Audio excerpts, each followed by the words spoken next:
দুর্গাপূজা ঘিরে প্রতি বছরে পশ্চিমবঙ্গে ইলিশ রপ্তানির অনুমোদন দিয়ে আসছে বাংলাদেশ। তবে গণ অভ্যুত্থানের মুখে গত 5 আগস্ট হাসিনা ক্ষমতাচ্যুত হওয়ার পর ইলিশ রপ্তানি নিয়ে আগের সিদ্ধান্ত থেকে সরে এসেছে অন্তর্বর্তীকালীন সরকার।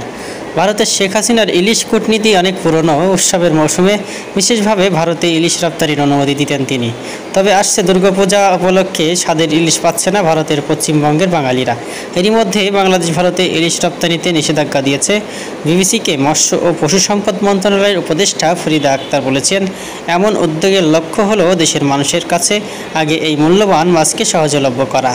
ফরিদা আক্তারের ভাষায়, নিষেধাজ্ঞা সত্ত্বেও বাংলাদেশ থেকে ভারতে এখনও প্রচুর মাছ পাচার হচ্ছে। এবার আমরা ইলিশকে সীমানা পার করতে দিব না। ইলিশ বাংলাদেশের জাতীয় মাছ হলেও সাধারণ মানুষের নাগালের বাইরে, আর সবাই যেন খেতে পারে সেই ব্যবস্থাই আমরা করব।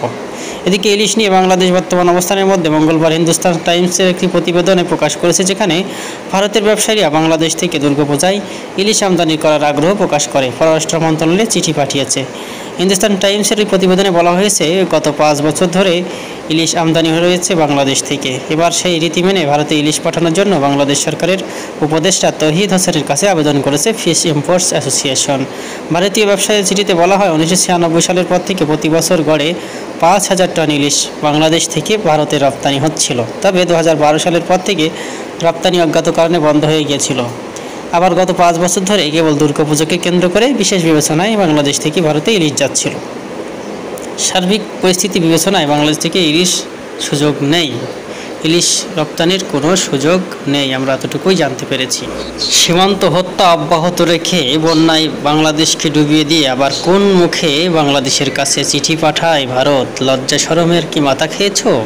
এমনটি বলছেন বিভিন্ন জনগোষ্ঠী। বাংলাদেশি মানুষ ইলিশ রপ্তানি হবে না, এবার দেশের মানুষ আগে ইলিশ পাবে, ইলিশ খাবে, তারপর ভারতে পাঠানো হবে। আর যারা পাচার কাজের সাথে জড়িত রয়েছে খুব শীঘ্রই তাদেরকে গ্রেফতার করে সর্বোচ্চ শাস্তির ব্যবস্থা করা হবে। তোমরা বাংলাদেশ সরকারের অন্তর্বর্তীকালীন সরকারের যে আদেশ তা উপেক্ষা করে এই যে একের পর এক চোরাচালান কারবারি করছো, সেখানে ইলিশ পাচার করছো, এর জন্য কঠিন জবাব দিতে হবে বলেই জানিয়েছেন বর্তমানে অন্তর্বর্তীকালীন সরকারের মৎস্য প্রাণী উপদেষ্টা। তো আমরা জানতে পাচ্ছি যে এবার কোনোভাবেই ভারতে ইলিশ যাচ্ছে না, তবে এবার অভিযান চলবে ইলিশের দাম কমানো নিয়ে। ধন্যবাদ, সবাই সাথে থাকবেন।